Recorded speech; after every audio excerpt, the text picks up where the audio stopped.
Hello दोस्तों, राधे राधे। कैसे हैं आप सब लोग? उम्मीद करती हूँ आप सभी लोग अच्छे होंगे, मस्त होंगे, स्वस्थ होंगे। आजकल लोगों और को संस्कार आप लोग नहीं है। प्लीज़ अगर गुरु जरा जरा सी बातों में झगड़ा करने लग जाते हैं। अपने से बड़ों से बात कैसे करनी चाहिए, क्या ये संस्कार नहीं है? भैया बोलो। छोटी छोटी बातों में झगड़ा कर लेते हैं, गालियां आप निकालने लगते हैं। क्या ये आपके संस्कार हैं? नहीं। संस्कार हमें ऐसे हमारे अंदर हो कि हम सहनशील बने। सहनशील होना सबसे श्रेष्ठ संस्कार है। कोई हमारा अपमान कर रहा, गाली दे रहा, कहाँ ध्यान देंगे भैया? चलो, ये एक संस्कार है। किसी को डांटना है तो कमरे में ले जाके डांट दो। अब मैं यहाँ आपके बीच में किसी को गालियां देने लगूं, डांटने लग जाऊं जरूरत से ज्यादा, ये संस्कारहीनता है। ये संस्कार, कई लोग ना अपने गुस्से को सबको दिखाना चाहते हैं। देखो जी, हम गुस्से वाले हैं, हमारे गुस्से से डरो। कई लोग अपने गुस्से को दिखाकर वो ये चाहते, ये प्रदर्शित कर रहे हैं कि हमारे को बहुत गुस्सा आता है और आप डरो।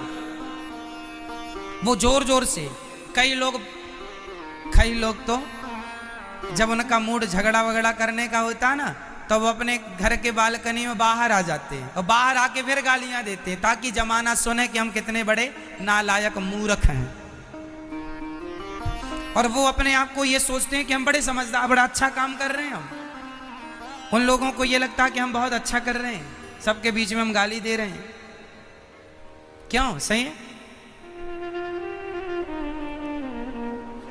जरा मर्यादा में रहा करो। झगड़ा हो, बात विवाद हो, पति पत्नी का भी झगड़ा हो तो कमरे के अंदर ही आवाजें रहें, चार दीवारी के बाहर आवाजें ना जाएं। भाई भाई का भी झगड़ा हो तो कमरे में बैठ के ही सलटा लो, उसे ठीक कर लो। पिता पुत्र का झगड़ा हो, जमाना सुनेगा, आप तो झगड़ा करके कल एक हो जाओगे, पर जमाना कहेगा अरे ये तो भाई भाई लड़ते हैं, ये तो बाप बेटे लड़ते हैं, ये तो पति पत्नी लड़ते हैं। उनको नहीं पता कि अब आप लोगों की लड़ाई खत्म हो गई, कट्टी नहीं दोस्ती हो गई है। लेकिन लोग तो उसका मजाक बनाएंगे। इसलिए बोलने का भी एक संस्कार हो। हम कैसा बोलें, किससे कैसी बात करें, ये तरीका, तौर तरीका सीख लेना चाहिए। जब भी घर में कोई अतिथि, सबसे पहली बात ये है, आप अपने बच्चों को झुकना बिल्कुल नहीं सिखा रहे हैं।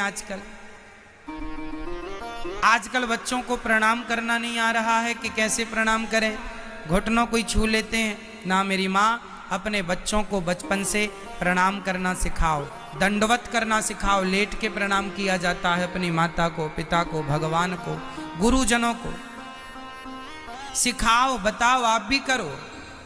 स्त्रियां दंडवत नहीं करती, स्त्रियों को लेट कर प्रणाम नहीं करना चाहिए, पुरुषों को लेट कर प्रणाम करना चाहिए। स्त्रियों को तो अपना जमीन पर हाथ रख दो, आपके घुटने जमीन पर और अपना माथा जमीन पर, ऐसे प्रणाम करना चाहिए। पुरुषों को लेटकर प्रणाम करना चाहिए, दंडवत जिसे बोलते हैं, दंडवत। तो प्रणाम करना भी नहीं आ रहा है आजकल लोगों को। बातचीत करने का तो सवाल ही नहीं है, कैसे लोग बातें करते हैं। आजकल के नौजवान भाई लोग हमारे तू तड़ाक करके बात करते हैं। रे और बे के बिना तो बातें होती नहीं है। क्यों रे, क्यों बे, है ना? हर बात पर रे और बे, और गाली और संग में, ये सब संस्कारहीनता है। इससे अच्छा मैसेज नहीं जाएगा समाज में, आप अच्छे व्यक्ति नहीं कहलाएंगे। प्रसन्नता से अच्छी बातें, अच्छे संस्कारों के साथ जीवन जिया करो। आजकल हमारी बहनों के, माताओं के संस्कार बिगड़ रहे हैं। संस्कार सब जगह काम आएगा। आप बड़े से बड़े पद में हैं, पोस्ट पर हैं, पर संस्कार काम आता है। सदा नम्र रहो, सदा झुक के।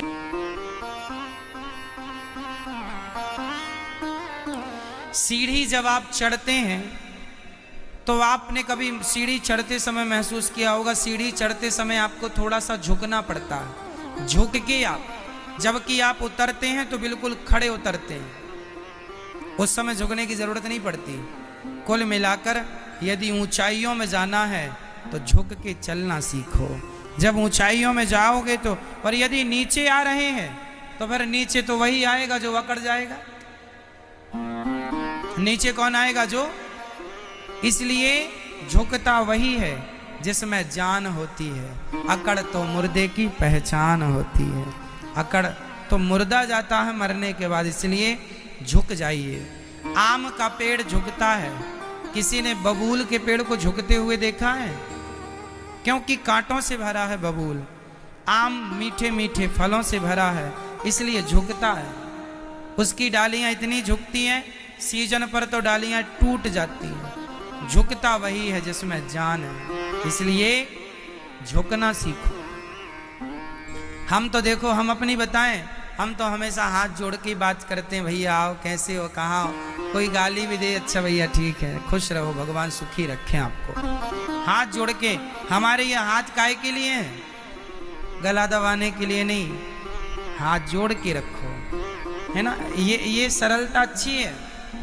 सबसे हमेशा यूं ही बात किया करो, भैया ठीक, आइए आइए। ये आपके संस्कार हैं। हम हाथ जोड़ की बात करते हैं। हम जब भी भागवत करने कहीं नगर शहर जाते हैं ना, तो शोभा यात्रा जब होती है तो हम बैठते हैं, आप लोग रथ ले आते हैं, रथ पर बैठते हैं, तो फिर हम पूरे नगरवासियों को जितनी देर बैठेंगे पूरे टाइम हम हाथ जोड़ के सबका अभिवादन ही, जो दिखता है हमें, माताएं बहनें खिड़की दरवाजे अपने घरों से, कोई अपनी दुकान से, गली से, सबको हम जय श्रीमन्नारायण, सबको राधे राधे, सबके लिए हाथ जोड़ के अभिवादन करते हैं। सबका स्वागत, सबका कल्याण हो, ऐसे ऐसे, है ना। कई लोगों को हम हाथ जोड़ के ऐसे करते हैं और वो लोग ऐसे खड़े रहते हैं। उनको कुछ हो ही नहीं रहा। क्यों नहीं हो रहा? गलती उनकी नहीं है, संस्कार ही नहीं मिले बेचारों को कि जब कोई आपके सामने हाथ जोड़ के आपका अभिवादन, हाथ जोड़ने वाले को आप कमजोर ना समझिएगा। हाथ जोड़ रहा है जो व्यक्ति, कई लोग लोगों की सरलता को ना मूर्खता मान, अरे मूर्ख है, बस नहीं जानता, अज्ञानी, इसलिए हाथ जोड़े बैठा। ना जी, हाथ जोड़ना मूर्खता नहीं है, बल्कि ये दर्शाता है कि आप सबसे समझदार हैं और विद्वान आप ही हैं, क्योंकि विद्या ददाति विनयम, जो नम्र है वही विद्वान है। जिसके अंदर नम्रता नहीं है, पोथी पढ़ पढ़ जग हुआ पंडित भया ना कोय, 2.5 अक्षर प्रेम का पढ़े सो पंडित होए। यदि आपके अंदर नम्रता है तो आप विद्वान हैं और आप पढ़े लिखे। यदि आप अकड़ू अहंकारी हैं तो फिर आप जैसा मूर्ख कौन होगा? उसे आप विद्वान ना समझिएगा, जिसे अपनी विद्या का घमंड है। अच्छा बताइए, विद्या क्या देती है? बोलो। विद्या ददाति विनयम, विद्या हमें विनय मीन्स नम्रता देती है। पढ़ लिख कर क्या बनोगे? नम्र बनोगे। पढ़ लिख कर यदि अहंकारी बन गए तो आप पढ़े ही नहीं हैं, बस आप पढ़े ही नहीं हैं। पढ़ लिख कर यदि आप नम्र बने हैं तो आप पढ़ के आ गए। लेकिन आजकल की पढ़ाई लोगों को तो एटीट्यूड देने वाली बन गई, अहंकार। आजकल के बच्चे कोई पीएचडी कर बस ले लो साहब, सीधे नहीं चलता, उसको गर्मी में पीएचडी किए बैठा हो, जहां जाए मैं पीएचडी कर लिया हूं, मेरी तो ये डिग्री देखो, व्हाट्सएप में लिए घूमता रहता, लो देखो। क्या करेंगे हम? अचार बना के खा लें तुम्हारी डिग्री का? हमें क्या करना तुम्हारी डिग्री से? हमें तो इससे मतलब नहीं है कि आपके पास डिग्री कितनी है, हम तो प्रत्यक्ष ये देख रहे हैं कि आपके अंदर नम्रता कितनी है, सहजता कितनी है, आपके संस्कार कैसे हैं, आप इंसान कैसे हैं। आपकी डिग्री कितनी है हमें क्या, आप कितने अच्छे इंसान हैं, ये आपकी डिग्री देख के पता नहीं लगेगा, ये आपका व्यवहार देखकर पता लगेगा कि आप कितने अच्छे इंसान हैं। क्यों जी? सही है। आपके बहुत अच्छे नंबर आए हों, बहुत अच्छे अंकों से आप पास हुए हों, अच्छी डिवीजन बनाए हों, लेकिन आपके संस्कार अच्छे नहीं हैं तो हम क्या करेंगे? डिवीजन का, आपके डिवीजन का हम क्या करेंगे बताओ? मैया समझ आ रही है? इसलिए बहू बहुत पढ़ी लिखी हो या बहुत संस्कारी हो, बताइए कौन सी अच्छी कहलाएगी? बहुत पढ़ी लिखी है पर संस्कार बिल्कुल नहीं है। एक दिन एक बहू आई, जीन्स पहने घर में बैठी है, उसकी माँ झाड़ू लगा रही है, पोंछा लगा रही है और भोजन बना रही है। पढ़ी लिखी है, डबल PhD है, सरकारी नौकरी में प्रोफेसर है, लेक्चरर है। सास अपना बेचारी भोजन बना रही है और बहू बैठी अखबार पढ़ रही है। तभी उसके पति को लगा राम राम, मेरी माँ काम कर रही है और मेरी पत्नी बताओ बैठी है। तो उसके पति को लगा मैं करूंगा, बेटा तू क्यों लगाएगा, मैं लगा रही हूं। तो वो माँ बोली मैं लगाऊंगा, बेटा बोला मैं झाड़ू। तो उस मैडम ने कहा अरे लड़ते क्यों हो, बांट लो, आज तुम लगा लेना कल वो लगा लेगी। उन्हें तो लगा था कि शायद इसे शर्म आएगी तो ये पकड़ के नहीं जी आप ना करो, हम बहू है। लेकिन आजकल डिग्रियां हैं, संस्कार जरा सा नहीं है ना। एक दिन तुम कर लेना, पर करो तुम लोग ही, हम नहीं करेंगे। हमसे कोई उम्मीद मत करना, हम तो खटिया तोड़ने आए हैं बस। हम तो कमाती हैं, तुम्हारे बाप का थोड़ी खा रही हैं, अपनी तनख्वाह लेती हैं, खाती हैं।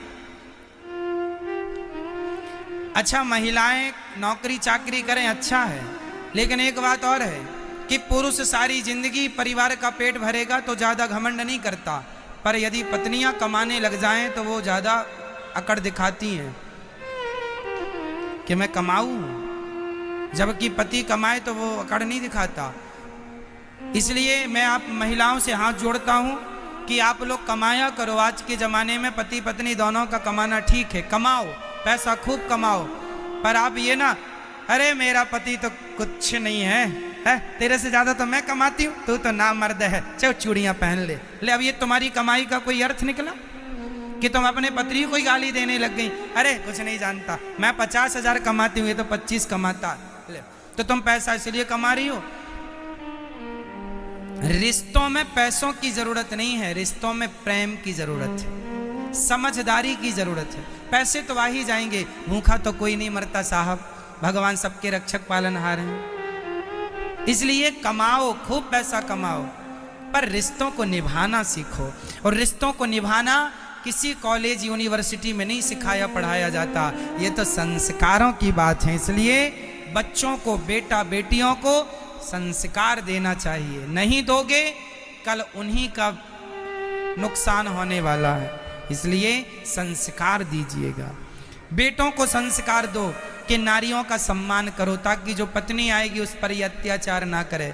और नारियों को, स्त्रियों को, बेटियों को संस्कार दो कि बेटा ससुराल जाना है तो वहाँ माता को, सास को माता, ससुर को पिता और पति को भगवान मानना है। पहले की माँ अपनी बेटी को यही संस्कार देती थी कि बेटा तेरी सास तेरी माता कहलाएगी, तेरे ससुर तेरे पिता कहलाएंगे, तेरा देवर तेरा भाई कहलाएगा और तेरे पति तेरे देवता कहलाएंगे। लेकिन आजकल की माएँ ये ना कह के बेटा जाओ, कोई तकलीफ हो जरा फोन लगा देना, तुरंत गुंडे भिजवाएंगे। लो भैया लारी की लारी गुंडे आ गए, मेरी बेटी को जरा सा कष्ट ना हो, छींक आ गई, दामाद जी ध्यान नहीं दे रहे हो, बेटी को छींक बहुत आ रही है। लो भैया, संस्कार की जरूरत सब जगह है, लेकिन आज लोग क्या नहीं सीख रहे हैं, संस्कारहीन होते जा रहे हैं। आज की समाज, आज के युवा, केवल युवा नहीं, जवान बूढ़े बच्चे सब संस्कारहीन हो रहे हैं। संस्कारों से किसी को कोई लेना देना ही नहीं। कोई बात नहीं, जमाना संस्कार को फॉलो ना करे, हमें करना चाहिए, आपको करना चाहिए। हम याद रखें संस्कारों को, हम इस परंपरा को बढ़ाएं, हम लेके चलें। जमाना क्या कर रहा है, हम नकल ना